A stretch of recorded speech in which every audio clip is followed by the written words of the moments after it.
Brasil tem mais de 800 mortes por Covid-19 em 24 horas e mais de 50 mil novos casos. E você vai ver também. A Agência do Reino Unido alerta para que pessoas com histórico de reação alérgica forte não tomem a vacina da Pfizer. Operação da Polícia Federal investiga desvios de recursos do Instituto Nacional de Traumatologia e Ortopedia. Governo Trump anuncia um pacote de quase US$ 1 trilhão, ou mais de 4 trilhões de reais, para estimular a economia americana.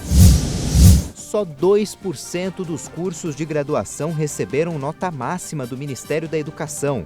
Você vai ver a partir de agora, no Jornal Toda Hora, edição da tarde.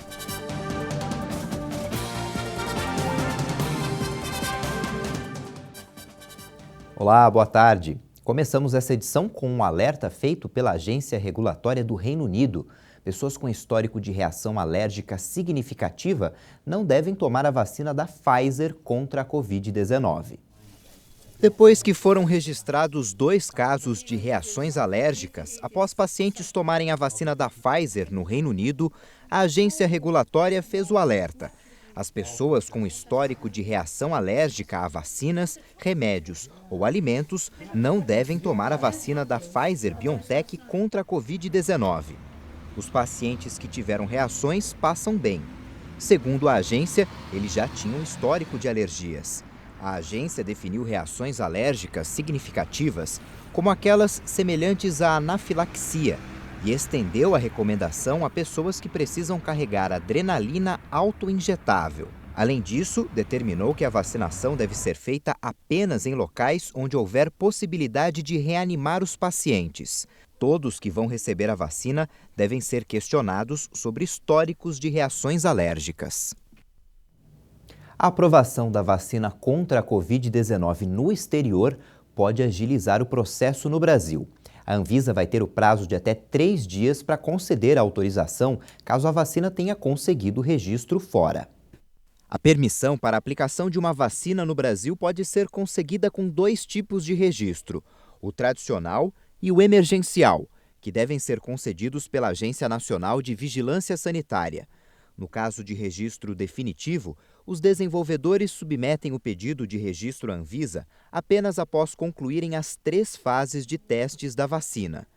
E para uso emergencial, os desenvolvedores podem enviar os dados que comprovem eficácia e segurança da vacina à Anvisa antes de terminarem a fase 3. Mas, baseada na chamada Lei Covid, o imunizante pode ser liberado aqui no Brasil se já tiver aval expedido por uma agência do exterior, independentemente da aprovação pela Anvisa. Nesse caso, a agência vai ter o prazo máximo de 3 dias para conceder a autorização, caso o imunizante tenha conseguido registro no Japão, nos Estados Unidos, na Europa ou na China. Se o prazo não for cumprido ou se a Anvisa não se manifestar, a autorização é concedida automaticamente. A Lei Covid não muda o que prevê a Constituição Federal sobre as competências da Anvisa. A agência ainda é a única com autoridade para registrar qualquer medicamento e insumo no país. Mas a lei aprovada na pandemia serve para garantir rapidez ao processo de uso emergencial de vacinas contra a Covid-19 que já foram aprovadas pela comunidade internacional, obrigando o órgão a conceder autorização em até 72 horas após a submissão do pedido. No mundo todo, 68.266.000 pessoas já foram contaminadas pelo coronavírus. 1.557.000 morreram. Os Estados Unidos chegaram a 15 milhões de casos do novo coronavírus. O país mais atingido pela doença no mundo levou 1 mês para ir de 10 milhões para 15 milhões de casos. O presidente dos Estados Unidos, Donald Trump, anunciou a assinatura de um decreto para garantir que os cidadãos americanos tenham prioridade para receber vacinas do país. A medida sugere que os Estados Unidos estão preocupados com uma possível escassez quando prevêem imunizar dezenas de milhões de pessoas nos próximos meses. Há mais de 330 milhões de americanos e o governo diz que pode cumprir sua meta de fornecer uma vacina para todos até abril. A Pfizer-BioNTech, cuja vacina pode ser licenciada pela Agência de Medicamentos FDA nos próximos dias, só tem contrato com os Estados Unidos para 100 milhões de doses. A Moderna, cuja vacina pode ser aprovada até o final da próxima semana, também se comprometeu a entregar 100 milhões de doses nos Estados Unidos. Cada contrato inclui opções para doses adicionais, mas o tempo para ativar essas cláusulas pode atrasar a entrega em vários meses. Os dois laboratórios têm fábricas nos Estados Unidos e na Europa, e existem leis que, em tese, permitiriam ao governo americano ser o primeiro na produção que é gerada, como a Lei de Produção de Defesa. O secretário do Tesouro dos Estados Unidos, Steven Mnuchin, anunciou ontem uma nova proposta de estímulo à economia no valor de 916 bilhões de dólares, mais de 4 trilhões e meio de reais. Segundo o secretário, o pacote, maior que o de 908 bilhões apresentado por um grupo de senadores republicanos e democratas na semana passada, inclui dinheiro para governos estaduais e locais e sólidas proteções de responsabilidade para empresas, escolas e universidades afetadas pela pandemia. De acordo com Mnuchin, o plano foi levado nesta terça à presidente democrata da Câmara dos Representantes, Nancy Pelosi, mas também foi analisado com o presidente em fim de mandato, Donald Trump, e o líder da maioria republicana no Senado, Mitch McConnell.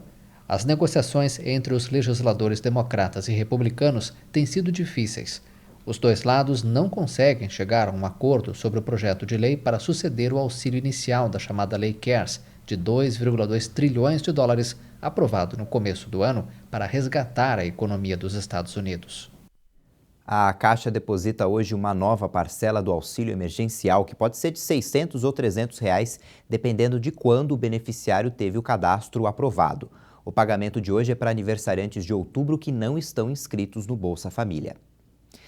Na semana passada, as cidades de Criciúma, em Santa Catarina, e Cametá, no Pará, viveram momentos de pânico causados por quadrilhas de roubo a banco. Os casos levantaram a discussão sobre como combater e prevenir a ação dos criminosos. E uma das estratégias defendidas por especialistas é o fim do dinheiro em cédulas de papel.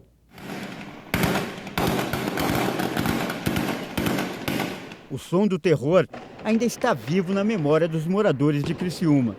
Na semana passada, a cidade de Santa Catarina viveu uma madrugada de caos após um roubo a banco. Na fuga, os criminosos entraram em confronto com a polícia.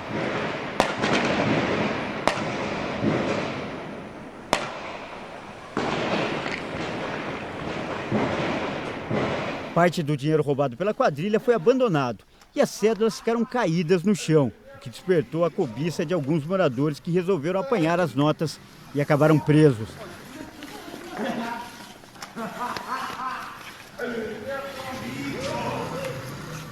E é justamente esse dinheiro de papel a causa de todo o problema na avaliação de alguns especialistas.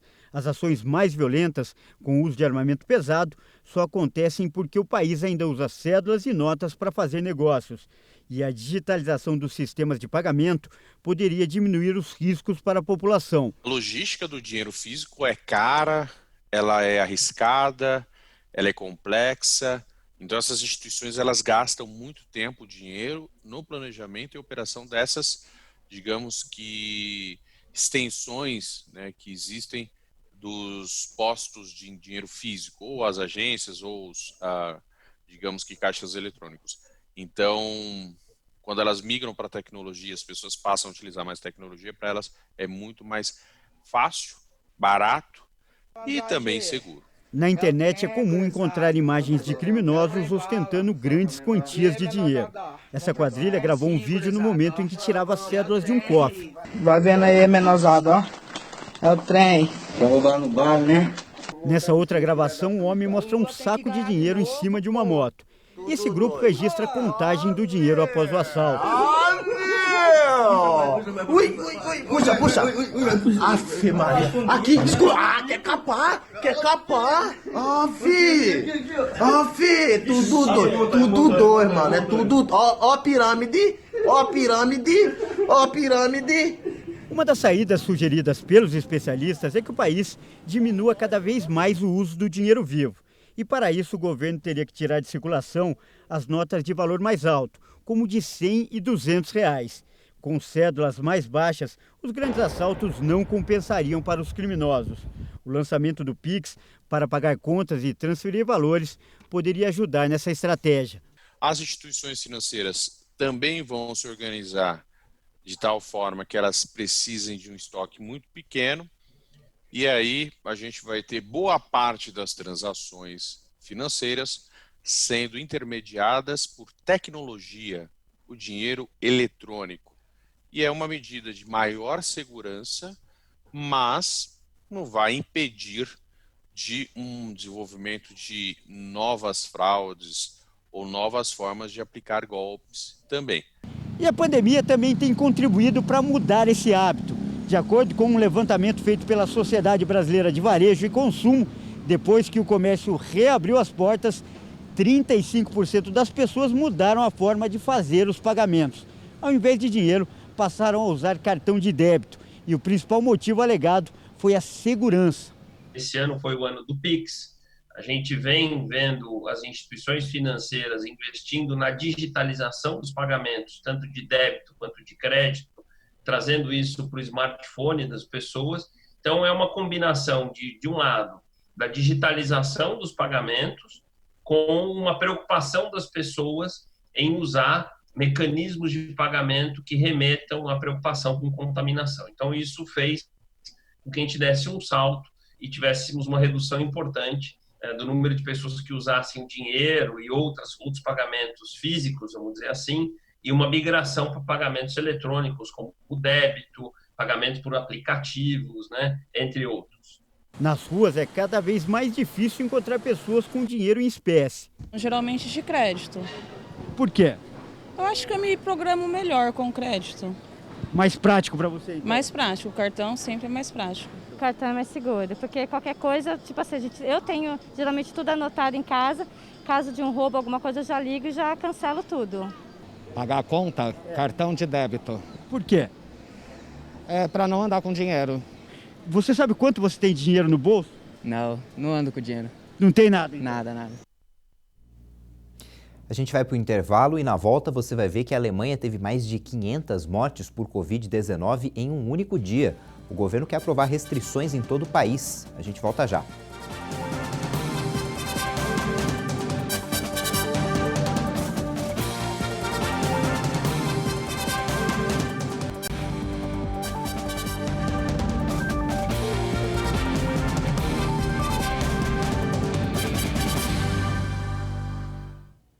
Dos mais de 8 mil cursos de graduação avaliados pelo Ministério da Educação no ano passado, apenas uma parcela pequena recebeu nota máxima. Quase 700 cursos tiveram notas baixas. Na avaliação, chamada de conceito preliminar de curso, é atribuída uma nota de 1 a 5, e quanto mais alta for a pontuação, melhor. Apenas 212 cursos, ou 2,5% do total de 8 mil graduações avaliadas pelo MEC em 2019, recebem nota máxima no conceito. Entre as instituições privadas, 2% tiveram a nota máxima e as públicas tiveram melhor desempenho, quase 4% ficaram no topo. No fim da lista de qualidade na avaliação, 8%, ou 687 cursos, foram classificados como insatisfatórios. Nesta edição, as graduações avaliadas eram nas áreas de ciências agrárias, ciências da saúde, engenharias, arquitetura e urbanismo e dos cursos tecnológicos de ambiente e saúde, produção alimentícia, recursos naturais, área militar e segurança. A nota leva em conta principalmente desempenho dos alunos e formação dos professores. As pontuações são usadas, por exemplo, para a distribuição de vagas em programas do governo federal. A Polícia Federal realiza uma operação contra o desvio de recursos públicos no Instituto Nacional de Traumatologia e Ortopedia Jamil Haddad, o INTO. Os mandados judiciais são cumpridos no Rio de Janeiro e em Brasília.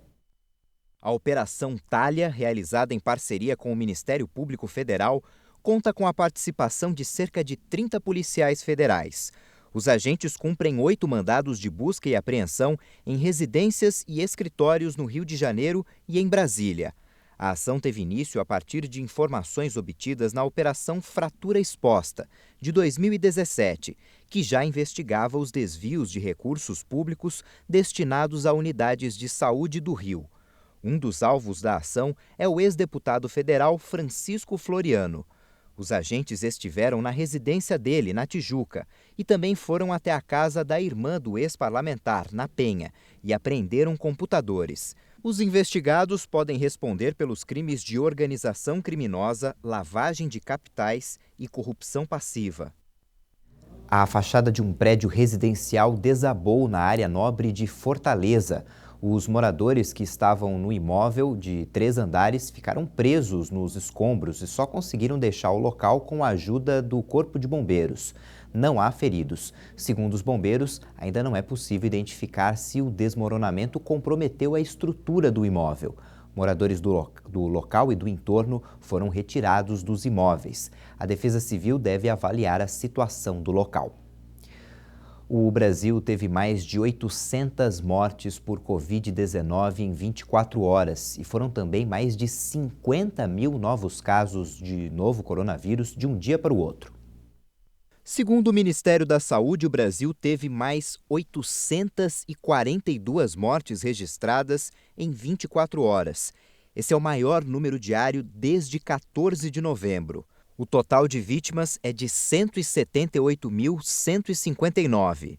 Em relação aos casos, de um dia para o outro, foram confirmados mais 51.088 novos infectados, totalizando mais de 6.674.000 contaminados. A média móvel de mortes da semana, que está acima de 500 há 11 dias, ficou em 620 óbitos. Já a média móvel de casos ficou 39% maior em relação a 14 dias, com 41.173 novas confirmações por dia. E no mapa da evolução da pandemia por estados, em 14 dias, 18 unidades da federação continuam registrando alta. Amapá, Bahia, Ceará, Distrito Federal, Espírito Santo, Mato Grosso do Sul, Minas Gerais, Paraíba, Paraná, Pernambuco, Rio Grande do Norte, Rio Grande do Sul, Rondônia, Santa Catarina, São Paulo, Sergipe e Tocantins. Outros 6 estados não tiveram grandes variações e apontam estabilidade: Acre, Alagoas, Pará, Piauí, Rio de Janeiro e Roraima. Apenas 3 apresentaram queda: Amazonas, Goiás e Maranhão. O governador de Rondônia, Coronel Marcos Rocha, foi diagnosticado com Covid-19. Ele passa bem, vai ficar em isolamento trabalhando em casa. Marcos Rocha é o 19º governador a contrair a doença. A Alemanha registrou 590 mortes por Covid-19 de um dia para o outro. Para conter o avanço da pandemia, a chanceler Angela Merkel quer a aprovação de novas restrições até metade de janeiro em todo o país. As medidas atualmente em vigor para aliviar as mortes e o contágio por coronavírus não estão dando os resultados esperados. Die Fallzahlen liegen auf einem viel zu hohen Niveau. O número de casos está muito alto e a quantidade de pessoas precisando de cuidados intensivos e morrendo pelo vírus é alarmante. Merkel considerou justificadas as propostas de um grupo de especialistas que defendem o fechamento entre o Natal e meados de janeiro de todos os estabelecimentos não alimentícios e também das escolas. A Alemanha registrou um número recorde de 590 mortes de Covid-19 nas últimas 24 horas. A chanceler ainda falou sobre o divórcio entre o Reino Unido e a União Europeia. Ainda há chance de um acordo. Não acho que saberemos amanhã se vai ter sucesso ou não. De toda forma, não posso prometer isso. Estamos trabalhando para isso, mas também estamos preparados para condições que não podemos aceitar. O primeiro-ministro britânico Boris Johnson e a presidente da Comissão Europeia, Ursula von der Leyen, se reúnem em Bruxelas nesta quarta para tentar desbloquear as negociações pós-Brexit. A UEFA, a entidade máxima do futebol europeu, nomeou um inspetor de ética e disciplina para conduzir uma investigação sobre as acusações de racismo no jogo entre PSG e Istambul Basaksehir. pela Liga dos Campeões da Europa. Jornalistas romenos, país do quarto árbitro, disseram que ele chamou o juiz e pediu punição a um membro da comissão técnica do Istambul, dizendo aquele negro ali, verifiquem quem é aquele negro ali. Os jogadores dos dois times deixaram o campo em protesto. O jogo será retomado hoje à tarde. A Federação Romena de Futebol disse que espera o resultado da análise da UEFA para tomar medidas apropriadas. E no dia 24 tem o especial de Natal da Igreja Internacional da Graça de Deus. O tema é o engraxate, uma lição de gratidão. A economia está derretendo e o mundo está em pânico. Assim têm sido os últimos dias diante do desconhecido novo coronavírus. A vida mudou. Existem motivos para agradecer? Deem graças em todas as circunstâncias, pois esta é a vontade de Deus para vocês em Cristo Jesus. Dia 24, você vai se emocionar com uma linda história de gratidão. Especial de Natal, o engraxate. Essa edição fica por aqui. Você pode rever nossas reportagens no YouTube. Já já tem outras informações com a Juliana Dariva. Tchau, boa tarde.